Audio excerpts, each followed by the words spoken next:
প্রায় দীর্ঘদিন হয়ে গেল একটাও লং ট্রিপ করিনি। আচ্ছা, পাহাড়ে গেলে কেমন হয়, নাকি সমুদ্র, নাকি জঙ্গল, এই ভাবতে ভাবতে পাহাড়টাই ঠিক করলাম। আচ্ছা, পাহাড়ে গেলে কোথায় যাব? অরুণাচল, মেঘালয়, সিকিম? সিকিম তো 1 বছর হলো করে আসলাম, আবার সিকিম? হ্যাঁ বন্ধুরা, এবার আবার আমরা বাইক নিয়ে যাচ্ছি সিকিমে। আর আমরা যারা কলকাতা থেকে সিকিম, নর্থ বেঙ্গল এই দিকে যাই বাইকে করে, আমাদের প্রথম ডেস্টিনেশনই হয় শিলিগুড়ি। আর এবারে শিলিগুড়ি আমরা যাব একটু অন্য রুট দিয়ে। কোন রুট ধরে যাচ্ছি, কতক্ষণ লাগছে, এসব জানতে গেলে পরে পুরো ভিডিওটা দেখতে হবে। তাই দেরি না করে সঙ্গে থাকো, দেখতে থাকো বংস জার্নি।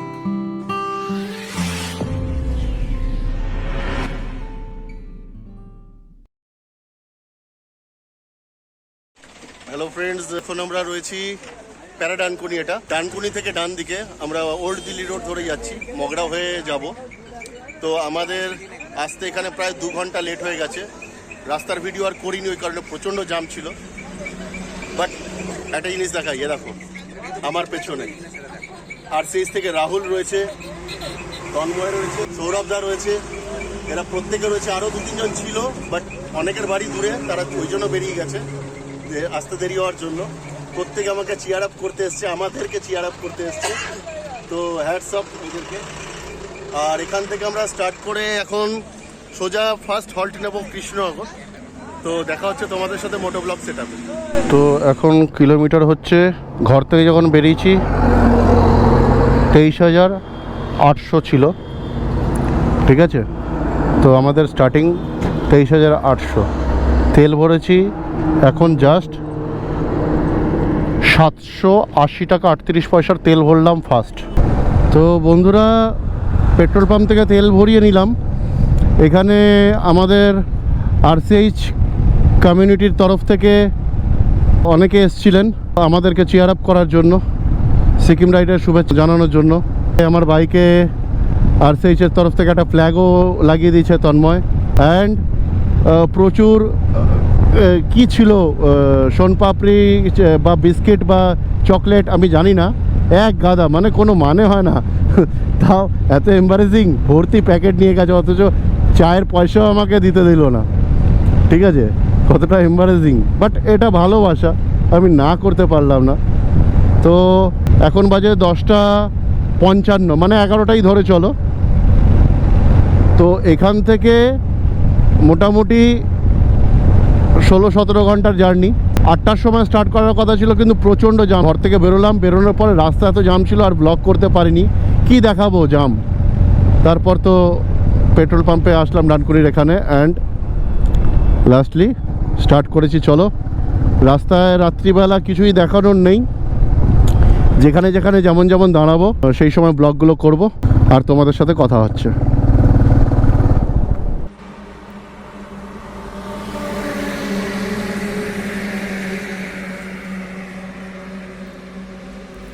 ওইখানে বাইকটা পার্ক করেছি, পার্ক করে এই একটা চায়ের দোকানে দাঁড়ালাম। এখন জায়গাটার নাম Bethua Dahari.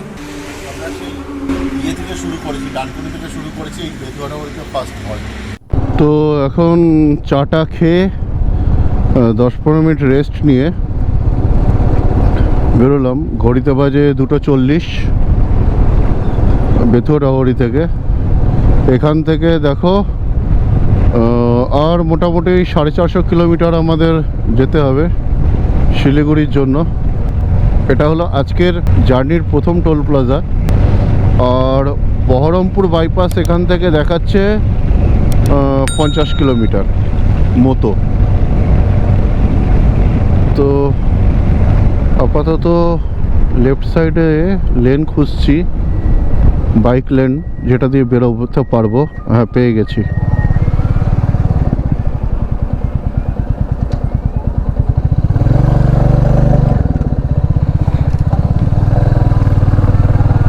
By the way, এই টোল প্লাজাগুলোর একটারও কিন্তু নাম জানি না, ঠিক আছে? এটুকু জানি যে কৃষ্ণনগরের পরে বেথুয়া ডহরি ক্রস করলে ফার্স্ট টোল প্লাজা এটা পড়ে। তোমরা যারা জানো প্লিজ কমেন্টস করে জানিও। তো বন্ধুরা আমরা দেখতে দেখতে পলাশী ক্রস করছি, এখন ঘড়িতে বাজে 3:15। এই পলাশীর সেই গেটটা, স্মৃতিসৌধ গেট, ঐতিহাসিক জায়গা, পলাশীর যুদ্ধ। 400 কিলোমিটার মতো রয়েছে শিলিগুড়ি এখান থেকে, রাউন্ড অ্যাভারেজ 400 কিলোমিটার আর রয়েছে। 3টে তো এখানেই বেজে গেছে। দেখি মালদা অথবা গাজলের কাছে গিয়ে আর একটা হল্ট নেব। ঘর থেকে মোটামুটি অল্প একটু খেয়ে বেরিয়েছিলাম, তাই এখনো পর্যন্ত খিদে পাইনি। 2-1 কাপ চা তো খেয়েছি। আমরা এখনো পর্যন্ত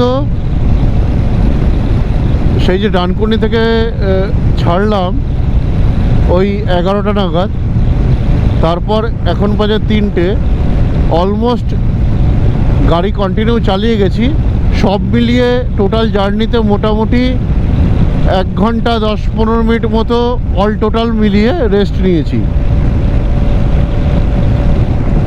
আর গাড়ি মোটামুটি 70-80 স্পিডেই এসছি। তবে তোমাদের এটা বলি যে রুটটা ধরে আমরা আসলাম এবারে আমরা আর নবদ্বীপ মায়াপুর হয়ে আসিনি, মগরা ব্রিজ ক্রস করেই সোজা আমরা কল্যাণী এক্সপ্রেসওয়ে ধরে নিয়েছি। কারণ টান রাস্তা অনেকটা চওড়া করে দিয়েছে। কিছু কিছু জায়গায় অল টোটাল এখনো পর্যন্ত 1.5 কিলোমিটার মতো রাস্তা খারাপ রয়েছে, অল টোটাল সব মিলিয়ে। খানিকটা জায়গা, কিছু কিছু জায়গায়, বাকি রাস্তা দারুণ। ওই জন্যই এই রুটটা নিয়ে নিলাম। আমরা বহরমপুর বাইপাস ধরে নিলাম। এর আগের বার যখন এসেছিলাম নর্থ সিকিম যাওয়ার সময়, তখন এই বাইপাসটা চালু হয়নি। ভেতরে গ্রামের ভেতর দিয়ে রাস্তা দিয়ে যেতে হয়েছিল। তখনই এর কাজ চলছিল, মোটামুটি শেষ হয়েই এসছিল, কিছুটা বাকি ছিল। তো এখন এবারে যাওয়ার সময় এই বাইপাসটা খোলা পেয়ে গেলাম, চালু হয়ে গেছে অনেক দিন আগেই। অনেকটা লম্বা।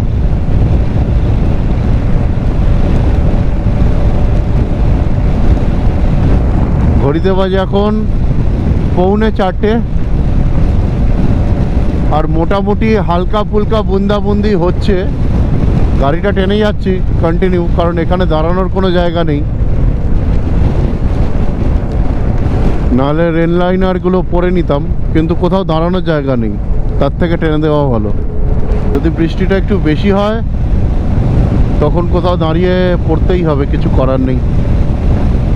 বহরমপুর ফারাক্কার সেকেন্ড টোল গেট ক্রস করলাম। অ্যাকচুয়ালি কোনো শেড খুঁজছি, কোনো পেট্রোল পাম্প বা কিছু একটা পেয়ে গেলে পরে শেডের তলায় দাঁড়িয়ে রেল লাইনারগুলো বার করে পরে নিতাম। মাঝখানে একটু বৃষ্টি পেয়েছিলাম, ভালো জোরে বৃষ্টিটা হলো, টেনেই চলে এসেছি। দাঁড়ায়নি, কোথাও দাঁড়ানোর জায়গাও ছিল না বাইপাসের মধ্যে।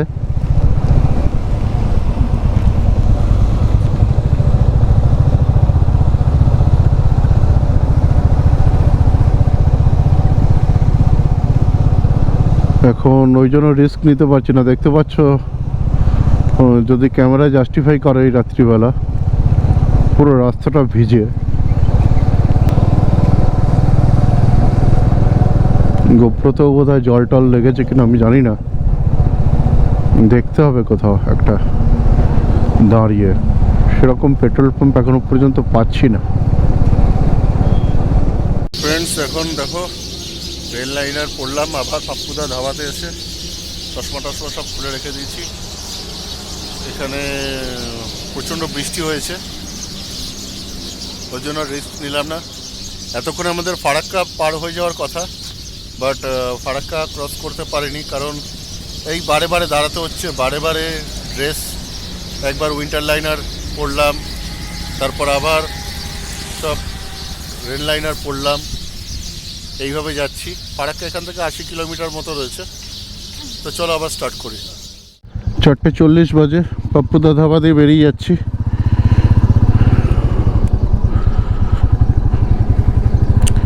এতক্ষণে ফারাক্কা ক্রস করে যাওয়ার কথা ছিল, বাট এই বৃষ্টি বাদলা নানা রকম কারণে হয়নি, হোয়াট এভার। তো বন্ধুরা, এটা হলো ওই ফিডার ক্যানেল ব্রিজ। ফিডার ক্যানেল ব্রিজ মানে ফারাক্কা ব্যারেজের ওখান থেকে একটা ক্যানেল কেটে, যেটা আমাদের যে ভাগীরথী হুগলি নদী যেটা, সেটাকে ফিড করা হচ্ছে। মানে জলটা বাইপাস করে একটা চ্যানেল টেনে আমাদের ভাগীরথী নদীটাকে ফিড করা হয়, নাহলে পুরো জলটাই পদ্মা দিয়ে বেরিয়ে চলে যেত। তো এই কারণে এটা হলো ফিডার ক্যানেল, আর এই যে ব্রিজটা সেটা হলো ফিডার ক্যানেল ব্রিজ। আজকের জার্নির 3 নম্বর টোল প্লাজা। ঢুকছি এখন। অলমোস্ট 7টা না 8টা টোল প্লাজা রয়েছে টোটাল কলকাতা টু শিলিগুড়ি, যদি এই রোডটা ধরে আসা যায়। গুড মর্নিং ফ্রেন্ডস, এখন আমরা ফারাক্কা ক্রস করতে পারিনি। 7:30টার ওপর বেজে গেছে। ভোর 4:30 থেকে কন্টিনিউয়াসলি বৃষ্টি, মুষলধারে নিম্নচাপ চলছে। আর দাঁড়িয়ে দাঁড়িয়ে দাঁড়িয়ে দাঁড়িয়ে, কারণ কন্টিনিউয়াসলি এত প্রবল বেগে বৃষ্টিতে তো কন্টিনিউ বাইক চালানো যায় না। বারে বারে দাঁড়াতে দাঁড়াতে দাঁড়াতে দাঁড়াতে মনে হচ্ছে এখান থেকে ফিরে যেতে হবে, কারণ 2-3 দিনের আগে ওয়েদার ছাড়ার নয়। আর সব কিছুই তো টাইম ওয়াইজ করা থাকে, তো যত এগোবো ফালতু খরচা বাড়বে, সময় নষ্ট হবে, আখেরে লাভ কিছু হবে না। এখনও ফারাক্কা ক্রস করতে পারিনি। দেখি, প্রচণ্ড টায়ার্ড লাগছে, ঘুম পাচ্ছে, চাটা খাই, তারপর ঠিক করছি যে এখান থেকে রিটার্ন যাব নাকি এখান থেকে মালদা চলে যাব। মালদায় গিয়ে একটা হোটেল নিয়ে একটা দিন একটু রেস্ট নিয়ে নেব, কারণ এই অবস্থায় গাড়ি চালানো যাবে না সারা রাত জায়গা। কালকে সকালবেলা এখান থেকে বেরোবো, বাড়ি চলে যাব। আপাতত এরকমই কিছু একটা ভাবনা চিন্তা চলছে মাথায়। যতবারই সিকিমের জন্য সমস্ত কিছু প্রিপেয়ার করি, এরকম ওয়েদার আমাদের নিরাশ করে দেয়।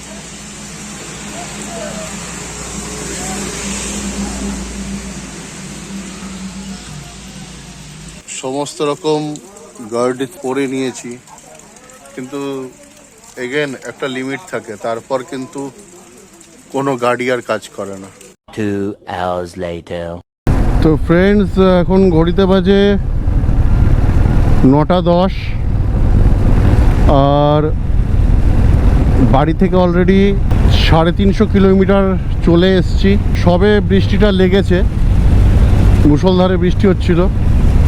জাস্ট 15-20 মিনিট হলো বৃষ্টিটা বন্ধ হয়েছে, ওই জন্য বেরিয়ে পড়লাম। এখন মালদা বাইপাসের দিকে যাচ্ছি, এগোচ্ছি। তো এখনও পর্যন্ত আপডেট এই, জানি না কি আছে, জানি না কি হবে। আর আমার সাথে বৃষ্টিরা তো বন্ধুত্ব কেন তাও জানি না। যখনই ঘুরতে যাব মুষলধারে বৃষ্টি সেখানে সঙ্গী আমাদের। সিকিম আর বলা যাবে না, কারণ আমরা জানি না সিকিমে আদৌ যেতে পারবো কি পারবো না। বাট এই যে জার্নিটা কতদূর হতে চলেছে সেটাও এখন আর বলা যাচ্ছে না। আকাশের অবস্থা দেখতে পাচ্ছ, পুরো মেঘলা হয়ে রয়েছে। তো কি হবে না হবে কিছুই জানি না। এগোচ্ছি একটা আশা নিয়ে, কারণ ওই হেরে যাওয়াটা আমার ঠিক আসে না, হয় না। পিছিয়ে পড়া, হেরে যাওয়া, এগুলো ঠিক হয় না। যা আছে সামনে ফেস করব, যতক্ষণ পারবো ততক্ষণ ফেস করব। বেরিয়েছি, আইদার লক্ষ্যে পৌঁছে যাব, আর না হলে কিছু এক্সপিরিয়েন্স করব। আমি কিছুদিন আগেই অ্যামাজন থেকে এই গ্লাভসগুলো আনিয়েছিলাম, ওয়াটারপ্রুফ। তো বৃষ্টির কথা ভেবেই এই গ্লাভসগুলো আনিয়েছিলাম আমি। আর দেখো এবারে ট্রিপে কাজে লেগে গেল। আর ঘর থেকে বেরোনোর সময় ওই ডাক ব্যাগের যে গামবুটগুলো হয় না, ওই গামবুটও 2 পেয়ার নিয়ে বেরিয়েছিলাম, যে বলা তো যায় না। আর যখন বেরিয়েছি তখন কিন্তু একদম খটখটে ওয়েদার, একদম শুকনো, গরমে ঘামছি। কিন্তু ভোর 4:30 থেকে যা খেল দেখালো, বাবা। তো কাজে লেগে গেল। যদি না নিয়ে আসতাম তাহলে জুতো মোজা সব ভিজে যেত, তারপর গোটা ট্রিপটা হয়ে যেত মাটি। এখানে আর 500 মিটারের ভেতরেই একটা খুব ভালো ধাবা রয়েছে, তোমরা সবাই জানো। নর্মালি এখানে প্রচুর ধাবা রয়েছে, তবে ফেমাস হলো এক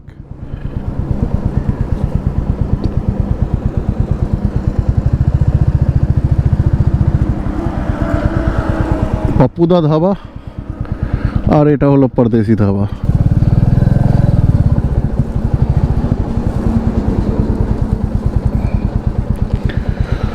একটু রিফ্রেশমেন্টের দরকার আছে, সেই জন্যই দাঁড়ালাম। তারপর কিছু খাবো কি খাবো না জানি না, কারণ চা বিরত চলছে। তো ফ্রেন্ডস, ভিজে টিজে একদম ভেজা হয়ে রয়েছি, তো এগুলো খুলছি না, বালাক্লাভাগুলো থাক। এখন আমরা পরদেশি ধাবাতে এসেছি। সারা রাত ধরে খালি চাই চলছে, যেখানে যেখানে বৃষ্টির জন্য দাঁড়িয়ে পড়ছি খালি চা খাচ্ছি।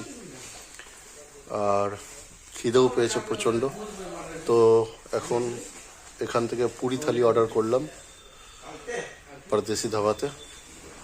তো অর্ডারটা আসুক, ততক্ষণ একটু চোখে মুখে জল দিয়ে আসি।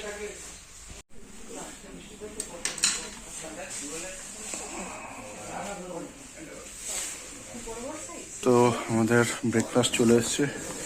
এই ছিল পুরি থালি, পুরি আছে, এটা কি আছে জানি না, চাটনি টাইপ, একটা তরকারি, মিষ্টি। তো চলো খেয়ে নিই, অনেকটা যেতে হবে। এতক্ষণে ডালখোলা ক্রস করে কিষানগঞ্জ ঢুকে গেছি, কিন্তু ওয়েদারের জন্য, সব কিছুর জন্য শুরু থেকেই জায়গায় জায়গায় দাঁড়িয়ে পড়তে হচ্ছে, জানি না কি আছে।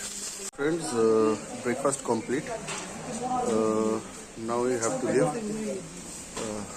জানি না ওয়েদার কখন কীরকম হয়ে যাবে, বাট বেরিয়ে পড়ি। যত তাড়াতাড়ি হয়, যতটা ট্রেনে চালানো যায়। একটু একটু সূর্যের আলো দেখছি, কিন্তু এই আলোর কোনো নেই, কারণ চতুর্পাশে সমস্ত নিম্নচাপ হলে যেমন হয় না, ওরকম হয়ে রয়েছে। দেখা যাক কি আছে কপালে। গাড়িটা তোমাদের একবার দেখিয়ে দিই, বাইকটা কি হয়েছে দেখো, পুরো কাদা। কেউ বলবে কালকে বাইকটা পলিশ হয়েছে। এই হলো বাইকের অবস্থা।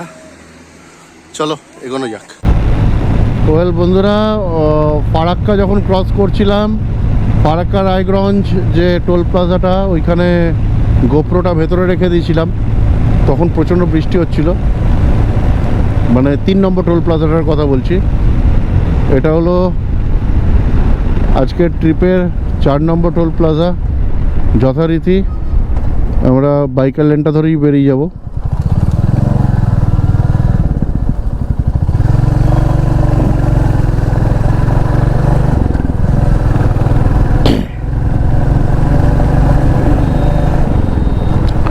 প্রায় 8টা না 9টা টোল প্লাজা রয়েছে টোটাল, ঠিক খেয়াল পড়ছে না এই মুহূর্তে।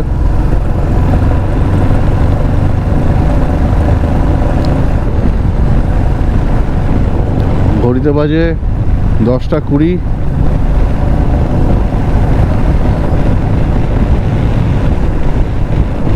টানছি ফুল দমে, যতটা টানা যায়। দেখা যাক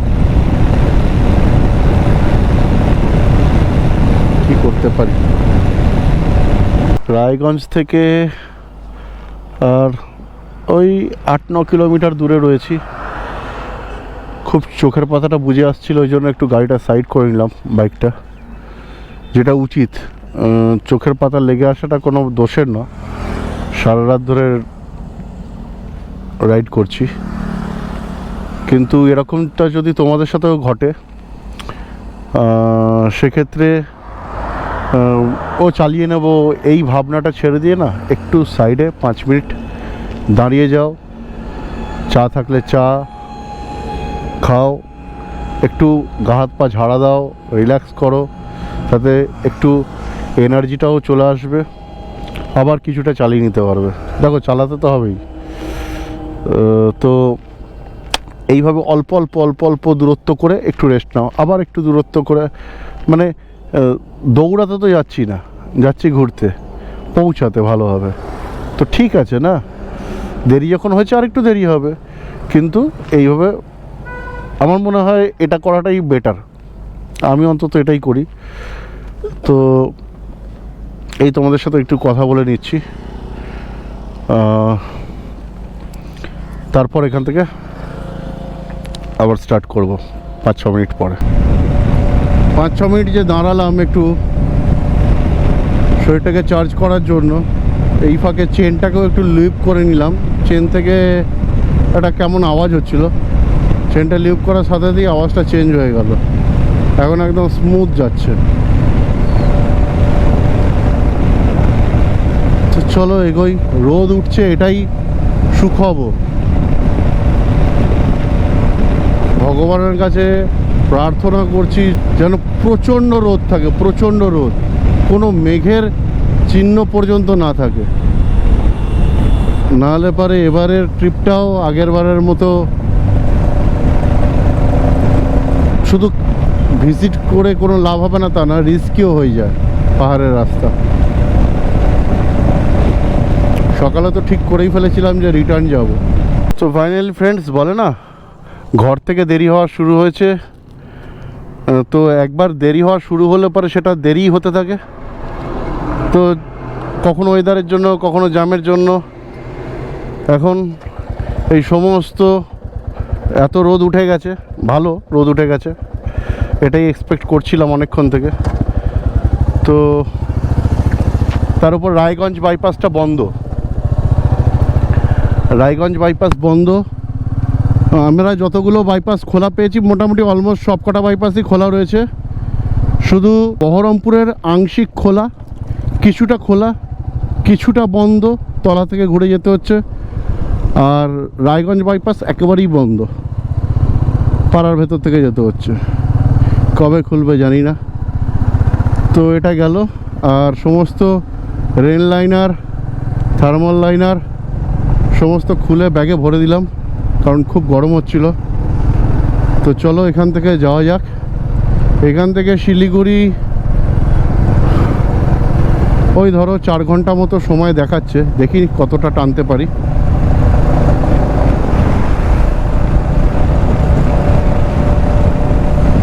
এরপরে আসবে ডালখোলা বাইপাস।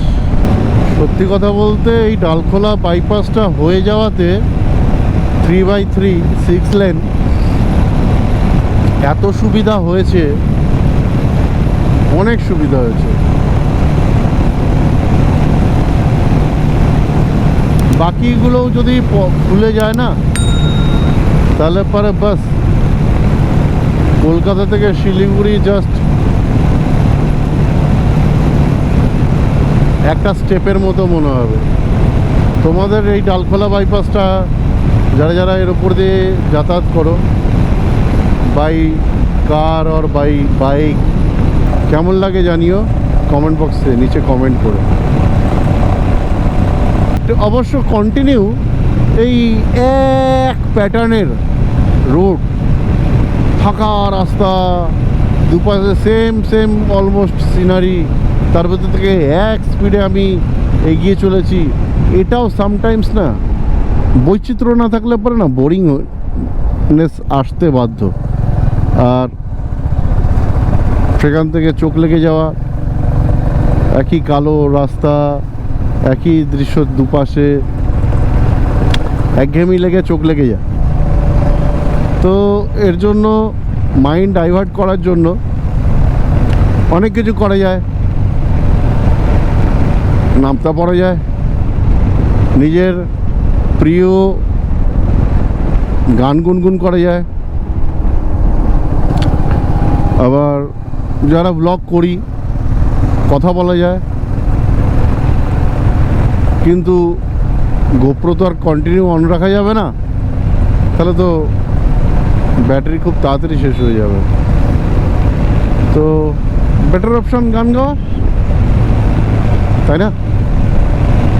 আরো বেদনা আছে গো কিছু, দেবে যা আমাকে, ভালোবাসা কি লেখা হবে না হৃদয়ের আঘাতে আঘাতে।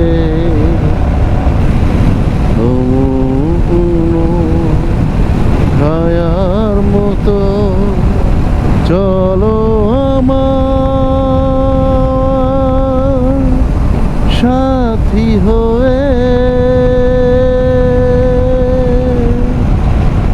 কত দূর চলে এলাম, কত কথা বয়ে গেলাম। এই জায়গাটা আসলে পরে মনে হয় যে কিছুটা এসে গেছি। ওহ,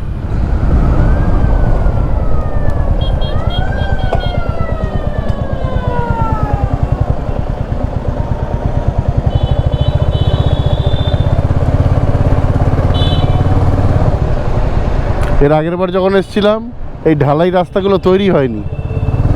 কি ধুলো, কি ধুলো!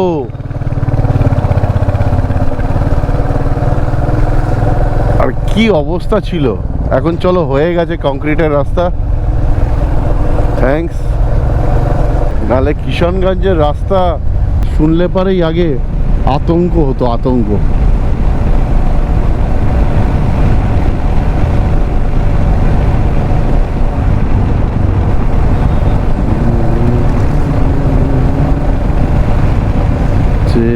তো ছিলাম, বলো কি পেলাম,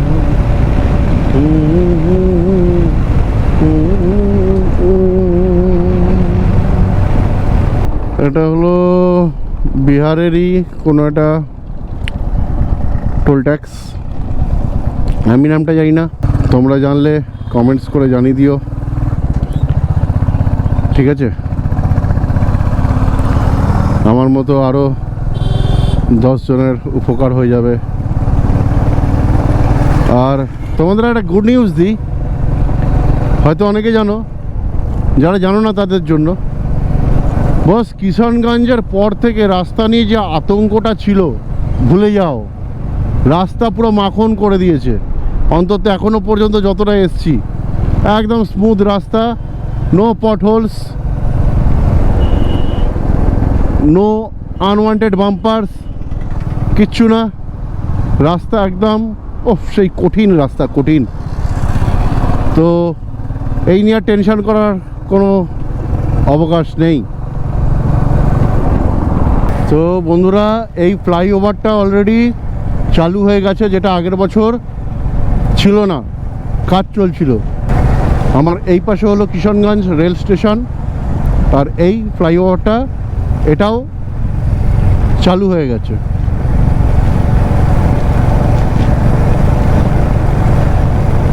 ফ্রেন্ডস, এখন একটা ছোট্ট ক্লোরমিন্ট ব্রেক, ঘড়িতে বাজে .1 বাজে।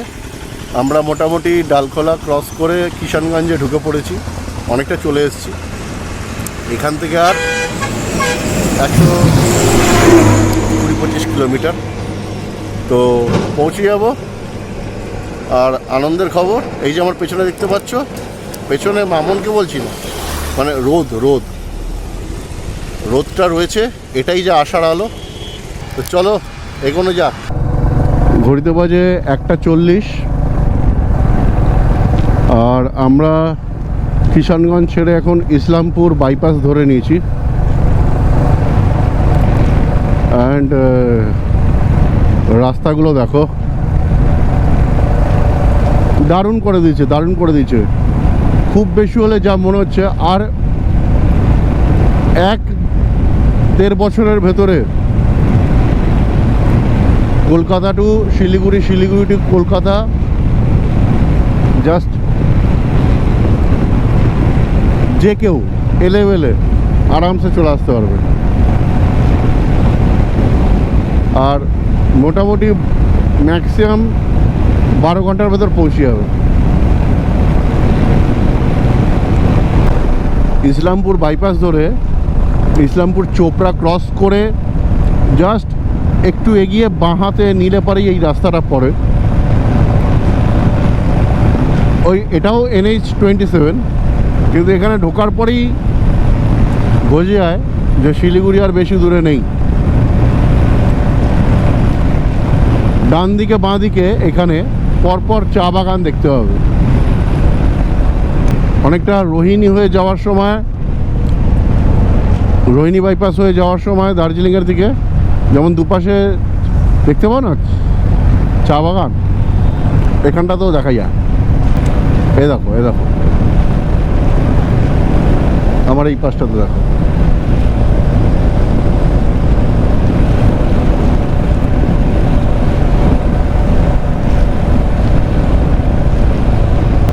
ওয়েল, মুখের যে চিউইং গামটা ছিল ওটা সেই কিষানগঞ্জের পরে মুখে দিয়েছিলাম। এর আর কিছু নেই। চিউইং গামটা বলছে আমায় আবার ফেলে দে, আর চিবোস না। কিন্তু ওই ফুল মাস্ক হেলমেট তো, এই একটা প্রবলেম, কিছু ফেলা যায় না যতক্ষণ না হেলমেট খোলা হচ্ছে পুরোটা ততক্ষণ। এ দেখো, কথা বলতে বলতে বেরিয়ে যাচ্ছে। শিলিগুড়ি আর এখান থেকে 52 কিলোমিটার, আর দার্জিলিং 124 কিলোমিটার।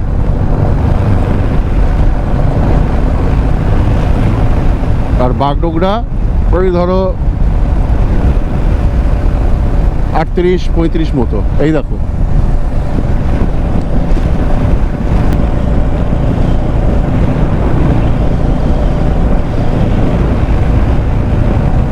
আজকের লাস্ট টোল প্লাজা এটাই ছিল সম্ভবত, ঠিক খেয়াল পড়ছে না। বাগডোগরার কাছাকাছি পৌঁছে গেছে। তো দুপাশে চা বাগান, ভর্তি চা বাগান, সারি সারি। আর দার্জিলিং এখান থেকে 99 কিলোমিটার দেখাচ্ছে বোর্ডে। তো আমরা দার্জিলিং যাব না, আমরা খালি শিলিগুড়ি যাব। ফুলবাড়ির রাস্তাটা ধরলাম না, ফুলবাড়ি হয়েও যাওয়া যায় ফুলবাড়ি বাইপাস ধরে।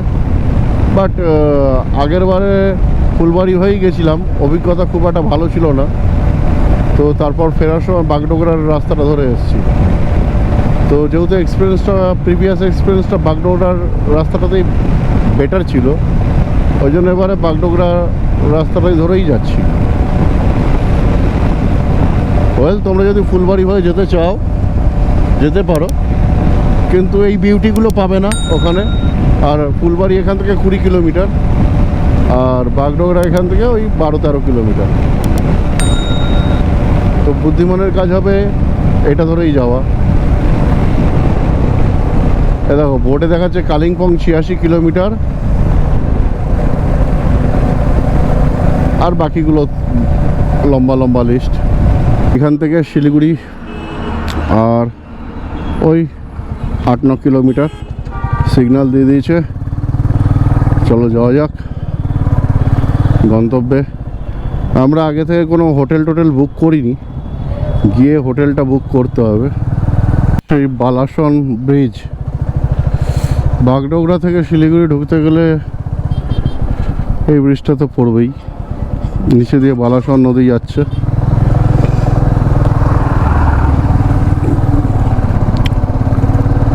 আর মিনিট 5-6 লাগবে, 2-2.5 কিলোমিটার বাকি।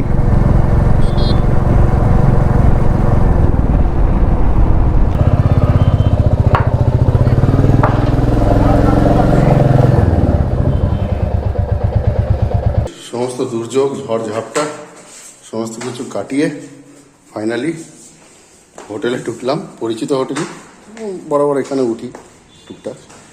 তো আর বলিনি, যে রুমটা চাই সেই রুমটাই দিয়ে দাও, আর ধৈর্য নেই দেখার। হোটেলে উঠে পড়েছি, এবার একটু খাওয়া দাওয়া করে নিই। আসলে ঠিকঠাক খাওয়া হয়নি, প্রচণ্ড আপসেট হয়ে গেছিলাম সকালের দিকে, এত বৃষ্টি হচ্ছিল। আমি তো ইনফ্যাক্ট ফারাক্কার পারই করতে চাইছিলাম না, আমি ফারাক্কার আগেই আমি ফেরত চলে যেতে চাইছিলাম, যে চলে যাই। অ্যান্ড তোমরা আগের ব্লগে যদি দেখে থাকো, আমাদের প্রিভিয়াস কলকাতা টু শিলিগুড়ি, এটা নিশ্চয়ই দেখেছো। হেমলতা ভবন, রিজনেবল প্রাইস, একদম হাকিমপাড়া। এই হোটেল থেকে বেরিয়ে এই যে বাঁ হাতে যে রোডটা, এটাই হলো বিধান মার্কেট, ঠিক আছে।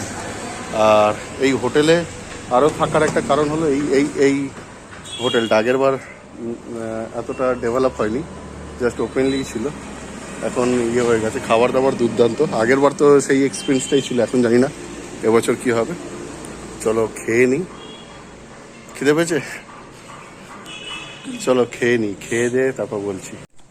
তো আজকে খিদে পেয়েছে, এখন খাওয়ার সময় দেখানোর বেশি সময় নেই।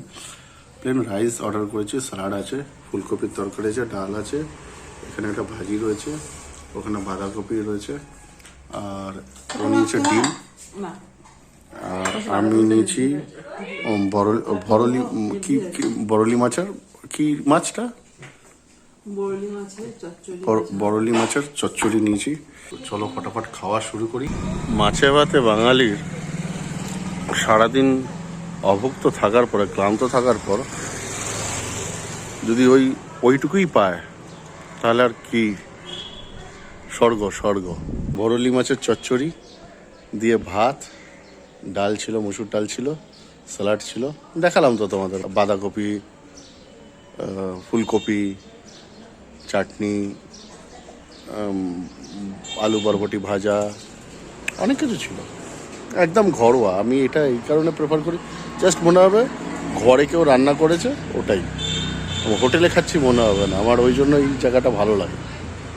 আর এই খাবারটা নেই এখানে থাকি, ঠিক আছে, যে ওই ঘরের খাবার পাবো, এই একটা ব্যাপার, এই অ্যাডভান্টেজটার জন্য এসে সোজা ঢুকে পড়েছি এখানে। চলো এখন একটু ঘুমোবো, সারা রাত জাগা, বৃষ্টিতে ভেজা, সব কিছু মিলিয়ে ভীষণ টায়ার্ড।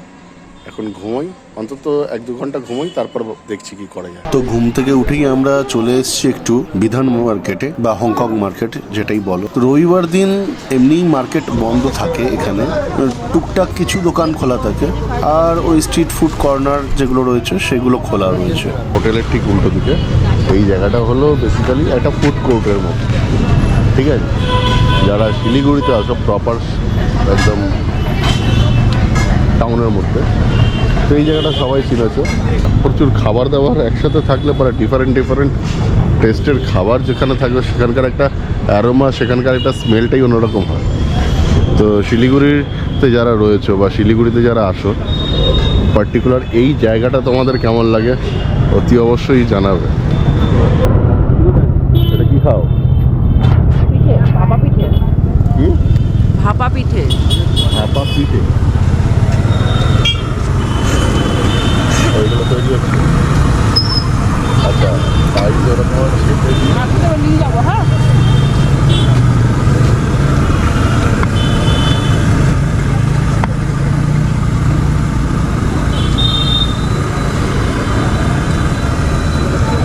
কেমন খেতে? ভালো? হ্যাঁ, 10 টাকা দাম, ওই জন্য ভালো, যথেষ্ট ভালো। বাইকটার অবস্থাটা এবার দেখো, কাছ থেকে দেখো, বৃষ্টি কাদা কি হয়েছে।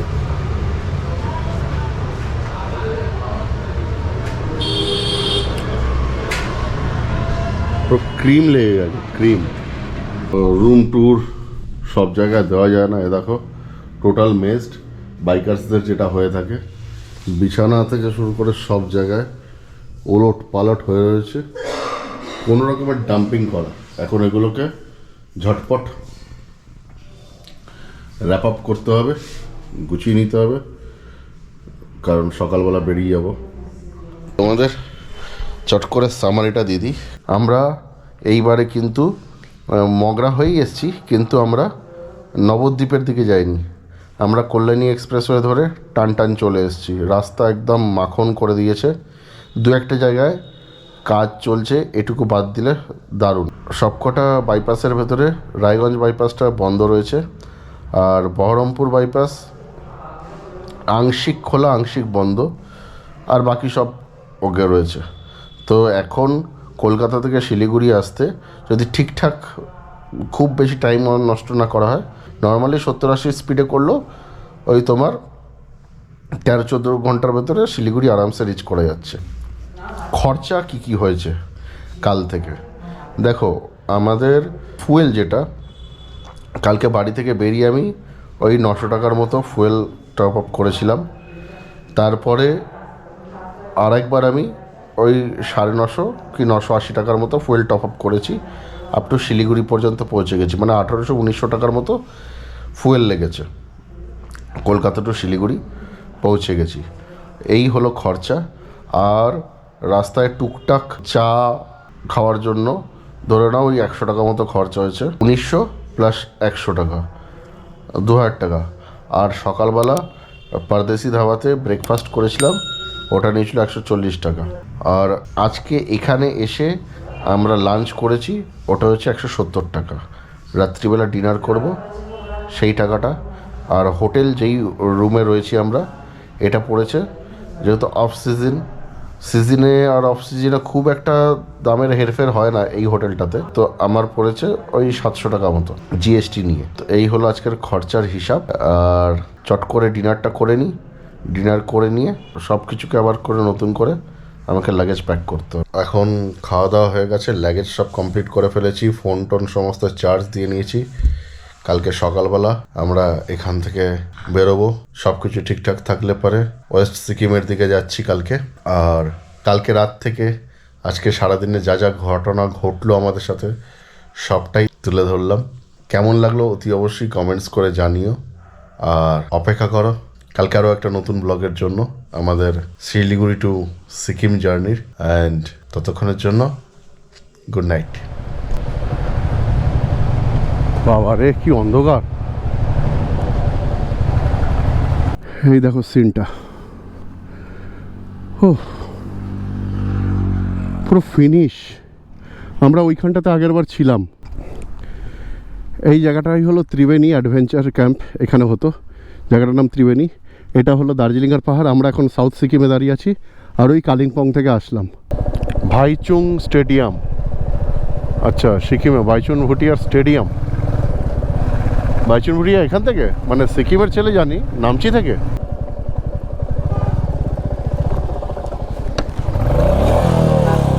নামো নামো নামো।